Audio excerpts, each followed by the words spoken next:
Junto com o Rogério, então, da apresentação do estudo de bituca de cigarro do hidrocarvão, mesmo? Exato. Então, deixa eu falar com você a apresentação. Beleza, obrigado. Boa tarde a todos. Em primeiro lugar, obrigado pela oportunidade de estar contando um pouco da história do nosso projeto de pesquisa. Eu me chamo Rogério dos Santos Maneiros, sou acadêmico do curso de licenciatura em Química pela Universidade Estadual de Maringá, faço parte do grupo de pesquisas do Rinaldo Research Group e também faço parte da startup Marido Hidrocarvões Ativados. A apresentação de hoje vai ser sobre o hidrocarvão de bituca produzido a partir de bitucas de cigarro, de um passivo contaminante para uma solução para o tratamento de água.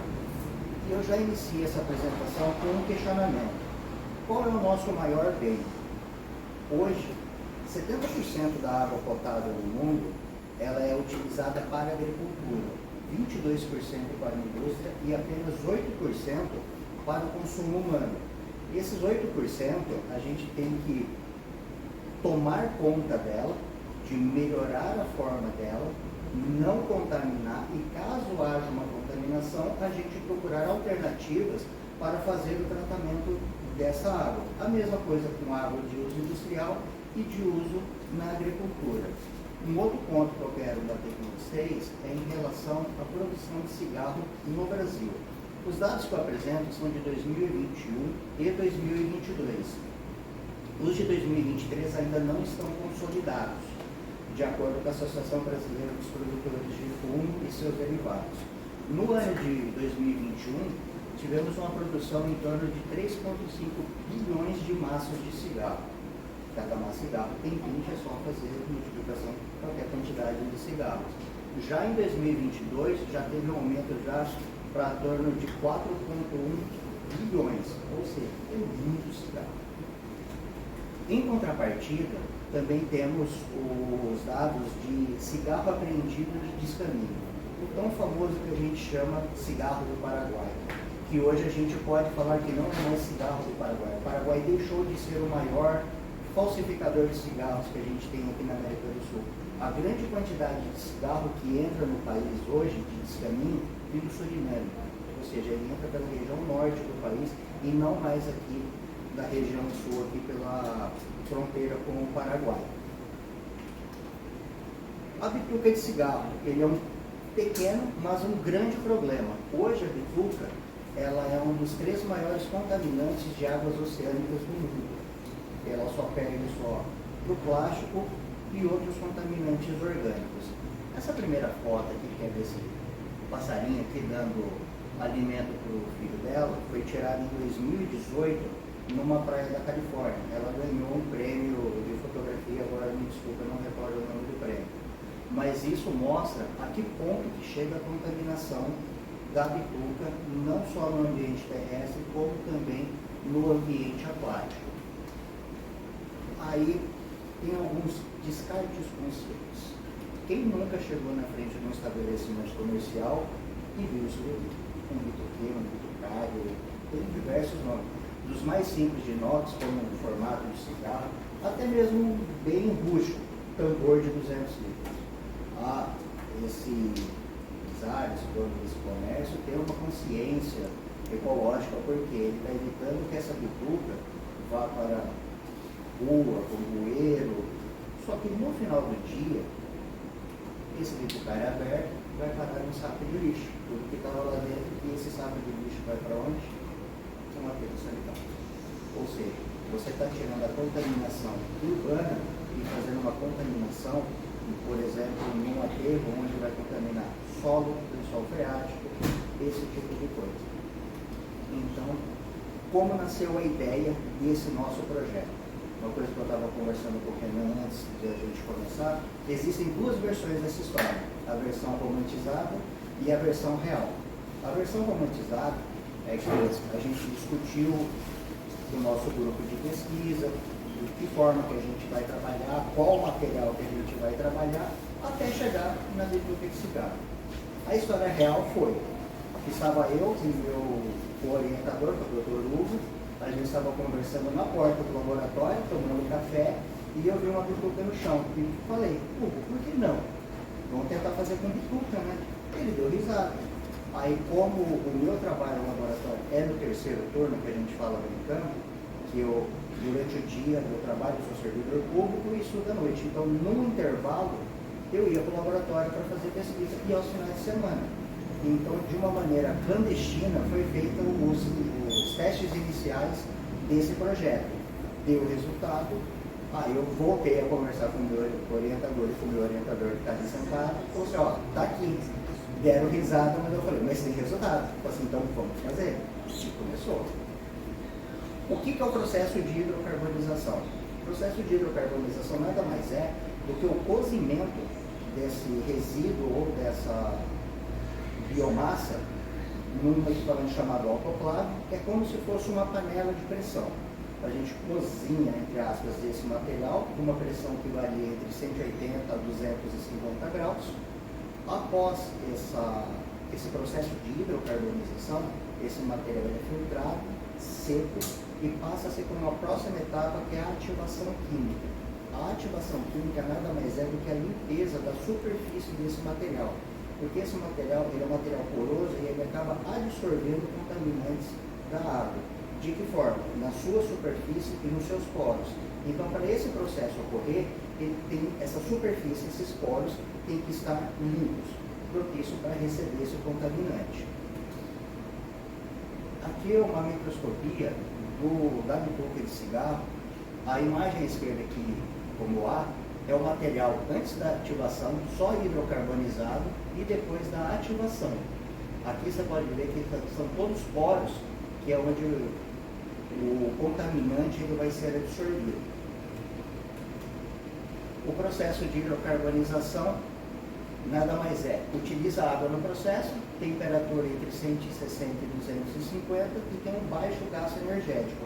Ao contrário de um outro processo também de formação de carvão ativado, que é a pirólise. Ele trabalha já com temperaturas muito mais elevadas, de 300 até 1500 graus Celsius, com um grande gasto energético. Aí você me pergunta, qual que é a diferença? No final das contas, nenhum. Vai ser tudo material ativado. Ah, mas por que o seu chama hidrocarvão ativado e o outro é carvão ativado? O hidro vem por causa do processo, que só utiliza a água, como eu falei anteriormente, que é o cozimento desse material. As aplicações desse hidrocarvão. Quando a gente teve a ideia de fazer esse material, num primeiro momento foi para realmente fazer o tratamento de efluente industrial, principalmente lavanderia, que aqui a nossa região ela é rica em lavanderia industrial, então a ideia foi essa, de aplicá-la em lavanderia industrial. Só que ele também se mostra promissor na agricultura, para correção de solo, esse tipo de coisa. E o sonho, é um sonho nosso de utilizar o nosso carvão ativado, o nosso hidrocarvão ativado, para filtro doméstico, porque ele tem esse potencial para ser utilizado. O filtro doméstico que a gente tem em casa, ele tem carvão ativado, na grande maioria das vezes ele é produzido a partir da casca do coco. Então a nossa ideia é por que não utilizar o nosso material. Agora, depois de toda a luta, tem que ter também um momento de glória, né? E a gente, graças a Deus, também graças ao nosso esforço, a gente conseguiu obter algumas premiações. Perdão. A primeira foi em 2019, que a apresentação do hidrocarvão de bituca foi escolhido como um dos melhores painéis na área de química de materiais. Então já começou aí a vislumbrar. É legal fazer pesquisa e a gente tem reconhecimento. Isso, depois a gente fez o depósito da patente em 2019 e ela saiu em 2022. Foi a segunda patente verde concedida para a Universidade Estadual de Maringá e a primeira para o Departamento de Química. A patente verde ela tem um processo mais rápido, isso é uma patente normal hoje, leva em torno de 8 a 10 anos para ser concedida. A patente verde, em média, levam 2 anos. O nosso levou um pouquinho mais porque teve um trâmite burocrático no meio, então acabou atrasando um pouquinho.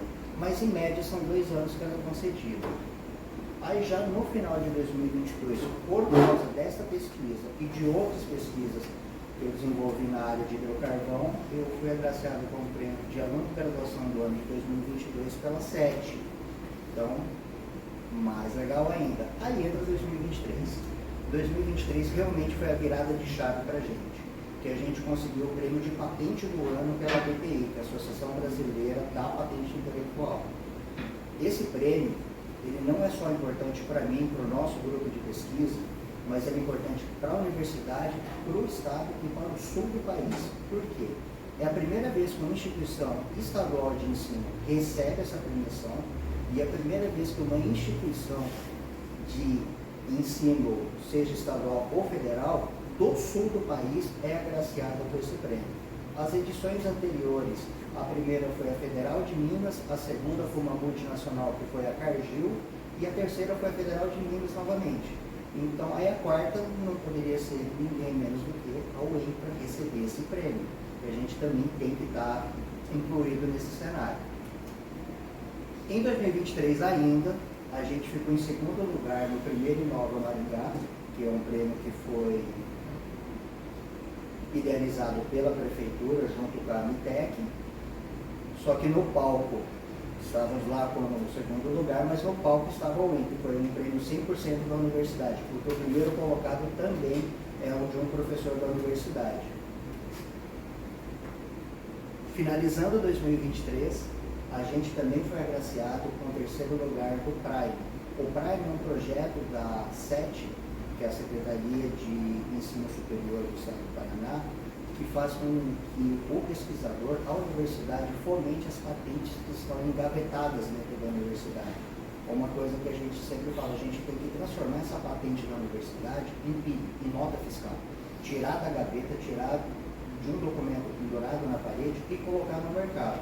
Então esse programa, o Prime, ele tem esse objetivo.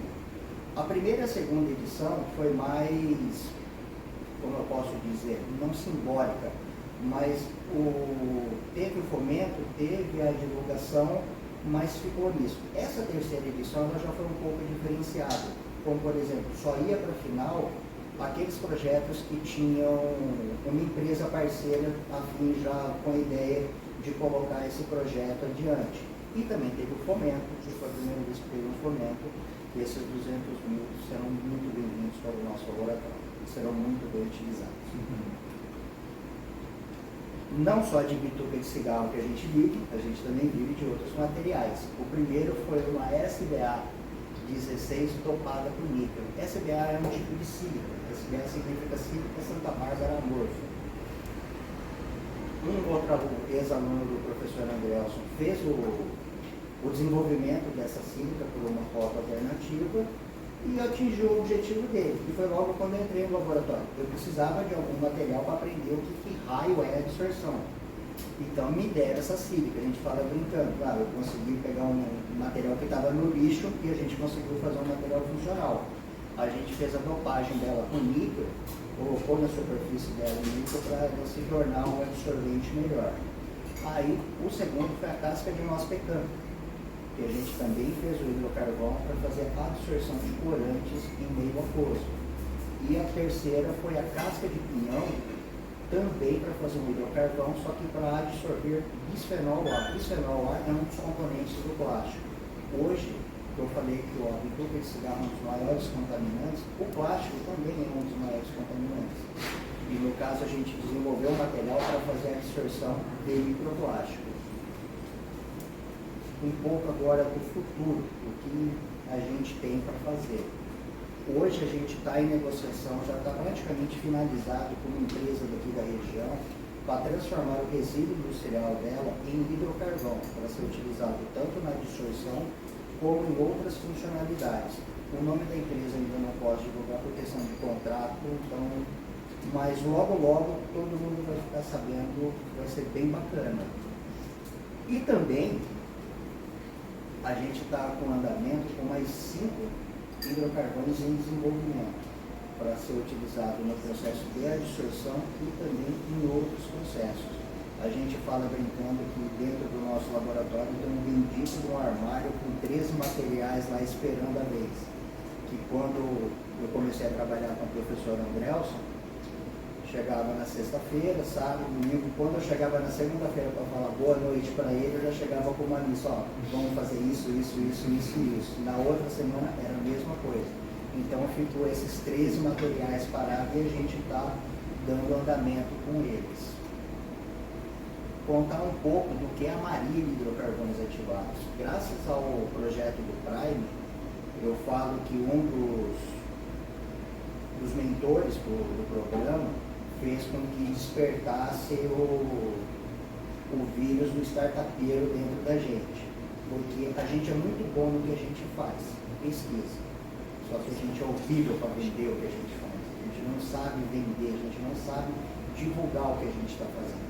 Então, graças ao Prime, a gente começou a ter essa expertise de realmente divulgar o que a gente faz e tentar transformar em negócio essa pesquisa. Então veio a ideia de a gente formar essa startup, que ainda está sendo gestada, mas o parto será bem breve.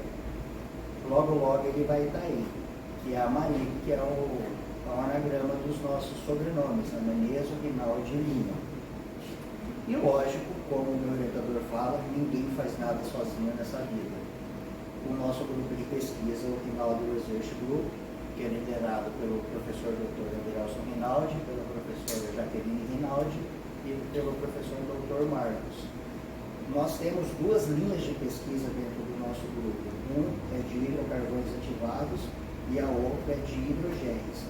De carvão ativado está aqui a Maria Vitória e de gel, Raila, não sei se é o a Raila está aqui também com hidrogel, mas não são só eles, são mais gente.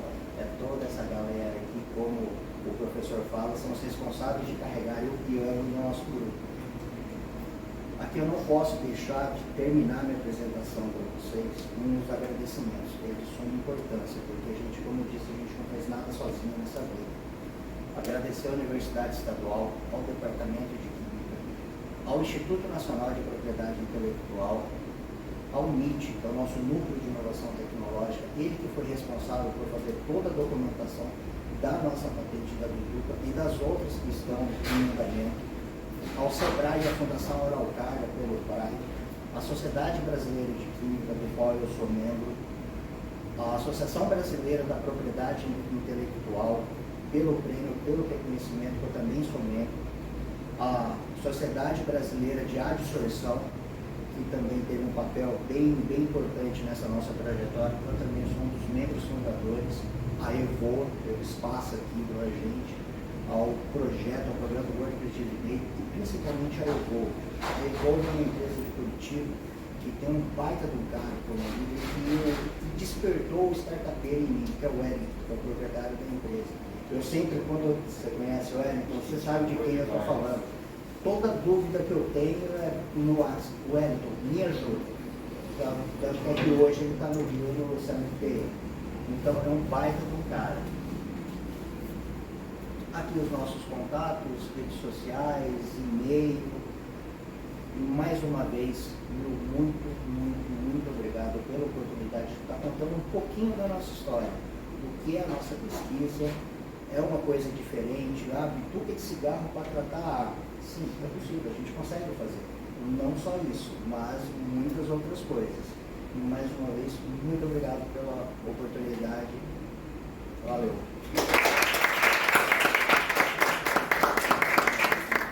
Então é isso. Obrigado, Rogério, pela excelente palestra também. Que agregou bastante para todo mundo. Vou dar 5 minutinhos, na verdade 10 minutinhos, até o próprio pessoal chegar também.